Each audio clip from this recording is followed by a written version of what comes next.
تو یہ پہلا وظیفہ جامعہ ترمذی میں انٹرنیشنل نمبر کے مطابق 3505،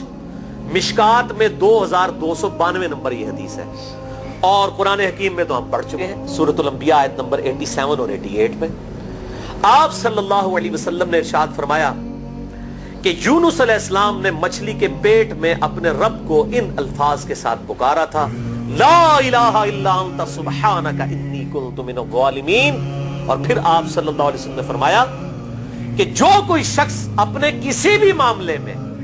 کسی بھی پریشانی میں اس دعا کے ذریعے اللہ کی طرف متوجہ ہو، اللہ تعالیٰ اس کی دعا کو قبول فرما لیتا ہے۔ اور قرآن میں بھی آ گیا نا کذالک ننجی المؤمنین، اور کتنا بڑا فتویٰ آیا میرے بھائیوں سورہ صافات 143 144، فلولا انہ کان من المسبحین، اگر یونس ہمیں ان الفاظ میں ہماری تسبیح نہ کرتا، للبث فی بطنہ الی یوم یبعثون، تو مچھلی کے پیٹ میں قیامت تک مچھلی کے پیٹ میں رہتا اگر اس طرح نہ ہمیں پکارتا، اس کی قبر مچھلی کا پیٹ بن جاتی۔ یعنی یہ اتنا عطاب، اور وہ دور ہو گیا اس دعا سے، بہت بڑے اسماء اعظم میں سے ہے۔ تو یہ بہترین دعا، بہترین وظیفہ، اسماء اعظم میں سے بہترین چیز، اور سب سے بڑھ کر جو میں نے بات کی کہ بہترین استغفار، اللہ سے توبہ مانگنے کا بہترین ذریعہ۔ اور کس طریقے سے؟ اے اللہ تو پاک ہے نا، تجھ سے تو غلطی نہیں ہوگی، میں بندہ ہوں، غلطی کروں گا، اللہ نے تو معاف کرنا ہے نا، کیونکہ جب بندے نے اپنی عاجزی کا اظہار کر لیا ہے اور اللہ تعالیٰ کو بتایا اللہ یہ تیری کوالٹی ہے، تو غلطی نہیں کرتا، تو میں تو انسان ہوں، غلطی کروں۔ تو یہ ہے پہلا وظیفہ۔ دوسرا وظیفہ وہ بھی جامعہ ترمذی میں انٹرنیشنل نمبر کے مطابق 3524 نمبر حدیث ہے، لیکن ترمذی کا طریق جو ہے وہ ضعیف ہے۔ یہ میں پہلے بتا دوں، امام ترمذی نے ساتھ لکھا ہے یہ روایت کمزور ہے، لیکن ضروری نہیں ہوتی کہ روایت اگر ترمذی میں کمزور ہے تو کہیں اور وہ روایت صحیح نہیں موجود ہے۔ اس کی صحیح سند المستدرک للحاکم میں انٹرنیشنل نمبر کے مطابق 1862 نمبر موجود ہے، اور سنن نسائی الکبریٰ میں 10492 نمبر ہے، اور مشکات میں بھی 2454 نمبر حدیث ہے انٹرنیشنل نمبر کے مطابق۔ تو صحیح سند المستدرک للحاکم اور سنن نسائی الکبریٰ کے اندر موجود ہے، اور وہ وظیفہ ہے انس بن مالک کہتے ہیں اور سعد بن ابی وقاص کہتے ہیں رضی اللہ تعالی عنہما وعلیہم السلام کہ آپ صلی اللہ علیہ وسلم کو جب کبھی کوئی تکلیف یا پریشانی پہنچتی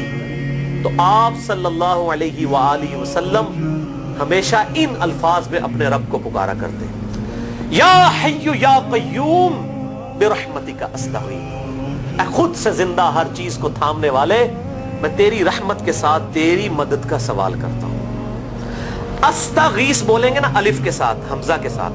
تو یہ سنگولر کا صیغہ ہوگا، اور اگر ہم بولیں گے نستغیث نون کے ساتھ تو یہ جمع کا صیغہ بن جائے گا۔ یہ میں اس لیے بتا رہا ہوں، لوگ پوچھ رہے ہوتے ہیں جی بعض جگہ لکھا ہوتا ہے جناب نستغیث، بعض جگہ لکھا ہوتا ہے استغیث، کیا کریے؟ وہ نستغیث جمع کا صیغہ بنا لیا جاتا ہے، جیسے دعا ہے سنن ابی داؤد میں اللہم اجرنی من النار، لیکن اگر جمع کا صیغہ بنائیں گے تو اللہم اجرنا من النار ہو جائے گا۔ اس طریقے سے دعائے قنوت کے الفاظ ہیں اللہم اہدنی فی من ہدیت، تو جمع کا صیغہ ہوگا اللہم اہدنا فی من ہدیت۔ یہاں پر بھی ہے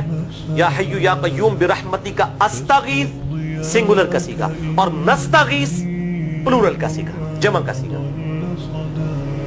کتنی بہترین دعا ہے، اے خود سے زندہ ہر چیز کو تھامنے والے، میں تیری رحمت کے ساتھ تیری مدد کا سوال کرتا ہوں۔ تو یہ بھی اسماء اعظم میں سے ہے۔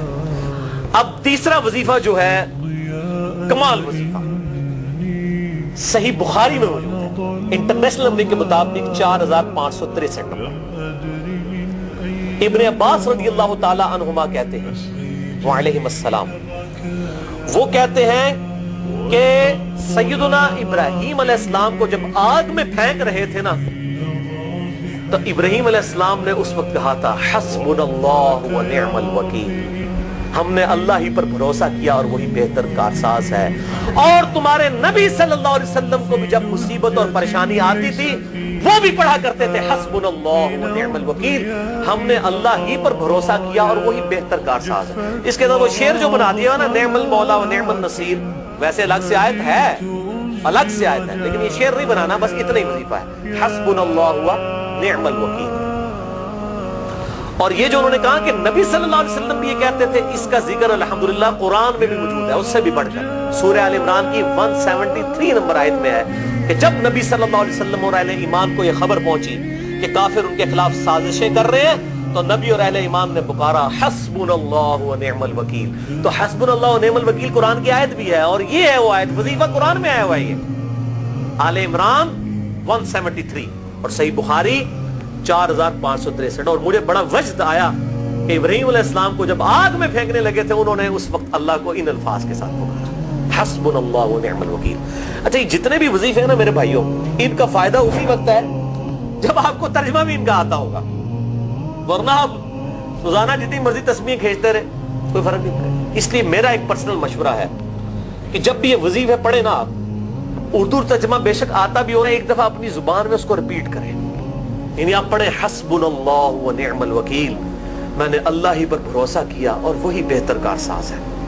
آپ دیکھیں یہ صوت القرآن چینل میں جب وہ عربی چل رہی ہوتی ہے، جیسے ہی وہ مراج الدین خان کا ترجمہ شروع ہوتا ہے نا، کیسے کب کبھی طاری ہو جاتی ہے، کیونکہ وہ ہماری زبان میں بات ہو رہی ہوتی ہے نا، ابھی ابھی تو نہیں قیام اللیل میں رو رہے ہوتے، ان کی زبان میں بات ہو رہی ہوتی ہے، اپنی زبان کا اثر ہوتا ہے۔ اسی طریقے سے آپ لا الہ الا انت سبحانک انی کنت من الظالمین، یا حسبنا اللہ و نعم الوکیل، یا حی یا قیوم برحمتک استغیث، جو بھی وظیفے پڑھیں نا، ایک دفعہ ان وظیفوں کو جب آپ الگ سے دعا مانگ رہے ہوں،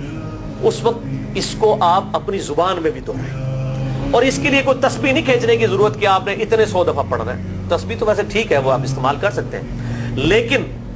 آپ چلتے پھرتے، اٹھتے بیٹھتے، ہر وقت جس حالت میں